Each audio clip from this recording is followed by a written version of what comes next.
ಪಾವಗಡದಲ್ಲಿ ರಾಷ್ಟ್ರೀಯ ವಿದ್ಯುತ್ ಸುರಕ್ಷತಾ ಆಚರಣೆ. ವಿದ್ಯುತ್ ಅವಘಡಗಳ ಬಗ್ಗೆ ಸಾರ್ವಜನಿಕರಿಗೆ ಅರಿವು.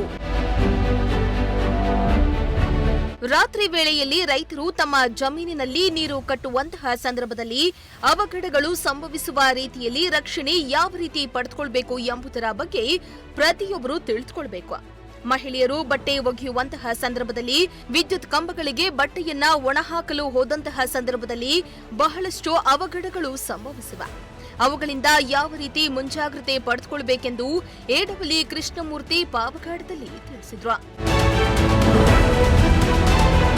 ರಾಷ್ಟ್ರೀಯ ವಿದ್ಯುತ್ ಸುರಕ್ಷತಾ ಆಚರಣೆ 2025ರ ಪ್ರಯುಕ್ತ ಬೆಸ್ಕಾಂ ವತಿಯಿಂದ ನಿಮ್ಮ ಅಮೂಲ್ಯ ಜೀವದ ಸುರಕ್ಷತೆ ನಮ್ಮ ಆದ್ಯತೆ ಎಂಬ ಘೋಷಣೆಯೊಂದಿಗೆ ಸಾರ್ವಜನಿಕರಲ್ಲಿ ಅರಿವನ್ನ ಮೂಡಿಸುವ ಜಾಥಾವನ್ನ ಪಟ್ಟಣದಲ್ಲಿ ಹಮ್ಮಿಕೊಳ್ಳಲಾಗಿತ್ತು. ಈ ಜಾಥಾಕ್ಕೆ ಚಾಲನೆ ನೀಡಿ ಮಾತನಾಡಿದ ಅವರು, ವಿದ್ಯುತ್ ಅವಘಡಗಳಿಂದ ಯಾವ ರೀತಿ ರಕ್ಷಣೆಯನ್ನ ಪಡೆದುಕೊಳ್ಳಬೇಕು, ಅವುಗಳಿಂದ ಮುಂಜಾಗ್ರತೆ ಕ್ರಮ ಯಾವ ರೀತಿ ಕೈಗೊಳ್ಳಬೇಕು ಹಾಗೂ ಅವಘಡದ ಸಂದರ್ಭದಲ್ಲಿ ಸಂಬಂಧಪಟ್ಟ ಇಲಾಖೆಯ ಅಧಿಕಾರಿಗಳ ಗಮನವನ್ನ ಯಾವ ರೀತಿ ಸೆಳೆಯಬೇಕು ಎಂಬುದನ್ನು ತಿಳಿಸಿದ್ರು. ಎಲ್ಲರಿಗೂ ನಮಸ್ಕಾರ. ಈ ದಿನ ನಮ್ಮ ಒಂದು ಜನ ಸರ್ಕಾರದವರು 26ನೇ ತಾರೀಕಿಂದ 2ನೇ ತಾರೀಕು 7ನೇ ತಿಂಗಳವರೆಗೆ ವಿದ್ಯುತ್ ಸಪ್ತಾಹ ಅಪಘಾತ ರಹಿತ ಕಂಪನಿಯಾಗಿ ಮಾಡಲು ಒಂದು ಈ ಅಪಘಾತದ ಬಗ್ಗೆ ಜನರಲ್ಲಿ ಗ್ರಾಹಕರಲ್ಲಿ ಜಾಗೃತಿ ಮೂಡಿಸಬೇಕು ಅಂತ ಹೇಳಿ ಅಂತ ಈ ಒಂದು ಸಪ್ತಾಹ ಆಚರಣೆಯನ್ನು ಮಾಡ್ತಾಯಿದ್ದೀವಿ.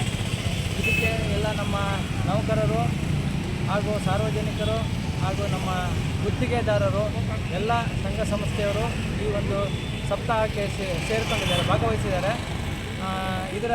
ಇದರಿಂದ ನಾವು ಸಾರ್ವಜನಿಕರಲ್ಲಿ ಒಂದು ವಿದ್ಯುತ್ ಅಪಘಾತದ ಬಗ್ಗೆ ಅರಿವು ಮೂಡಿಸೋಕ್ಕೋಸ್ಕರ ಈ ಒಂದು ಜಾಥಾವನ್ನು ಮಾಡ್ತಾಯಿದ್ದೀವಿ. ಬಿದ್ದಿರುತ್ತೆ, ತುಂಡಾಗಿದ್ದರೆ ಅದನ್ನು ಯಾವುದೇ ಕಾರಣಕ್ಕೂ ಮುಟ್ಟಕ್ಕೆ ಹೋಗಬಾರ್ದು.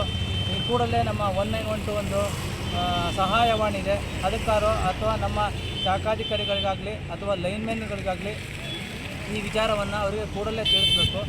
ಆ ನಂತರ ಈ ಮನೆಗಳಲ್ಲಿ ನಮ್ಮ ಕಂಬಗಳಿರ್ತದೆ, ಮನೆ ಹತ್ತಿರ ಕಂಬಗಳಿಗೆ ಬಟ್ಟೆ ಒಣಹಾಕ್ಸೋದು ಅಥವಾ ದನಕರುಗಳನ್ನು ಕಟ್ಟೋದು ಅಂಥ ಕೆಲಸಗಳನ್ನು ಮಾಡಿ ಒಂದು ಈ ಅಪಘಾತ ಸಂಭವಿಸ್ತಾ ಇದೆ.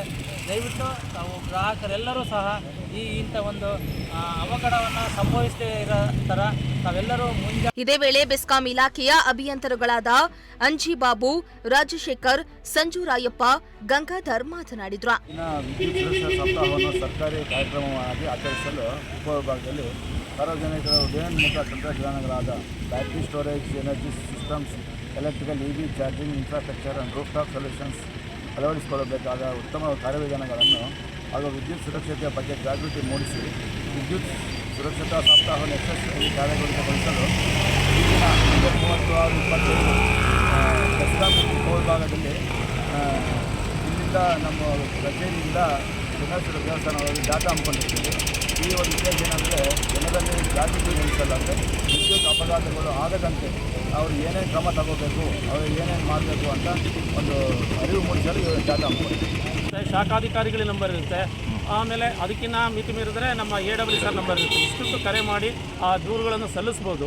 ವೈರ್ ಕಟ್ಟಾಗಿರೋದಾಗಲಿ, ಯಾವುದೋ ಒಂದು ಕಂಬ ಜಗ್ಗಿರೋದಾಗಲಿ, ಒಂದು ಮರ ಲೈನ್ ಮೇಲೆ ಕೂತಿರೋದಾಗಲಿ, ಆ ಥರ ಯಾವುದೇ ಒಂದು ಸಮಸ್ಯೆ ಇದ್ದರೂ ಈ 1912ಗೆ ನಮ್ಮ ಶಾಖಾಧಿಕಾರಿಯಾಗಿ ಲೈನ್ಗೆ ದೂರನ್ನು ನೀಡಬಹುದು, ತಿಳಿಸ್ಬೋದು, ತಿಳಿಸಿ ನಾವು ಕ್ಲಿಯರ್ ಮಾಡ್ಬೋದು. ಇನ್ನು ಪಟ್ಟಣದ ಪ್ರಮುಖ ಬೀದಿಗಳಲ್ಲಿ ವಿದ್ಯುತ್ ಅವಘಡಗಳ ರಕ್ಷಣೆ ಬಗ್ಗೆ ಸಾರ್ವಜನಿಕರಲ್ಲಿ ಅರಿವನ್ನ ಮೂಡಿಸಲಾಯಿತು. ಈ ವೇಳೆ ಬೆಸ್ಕಾಂ ಇಲಾಖೆಯ ಲೈನ್ಮ್ಯಾನ್, ಗುತ್ತಿಗೆದಾರರು, ಸಾರ್ವಜನಿಕರು ಹಾಜರಿದ್ದರು. ಇಮ್ರಾನುಲ್ಲಾ, ಪ್ರಜಾಶಕ್ತಿ ಟಿವಿ, ಪಾವಗಡ.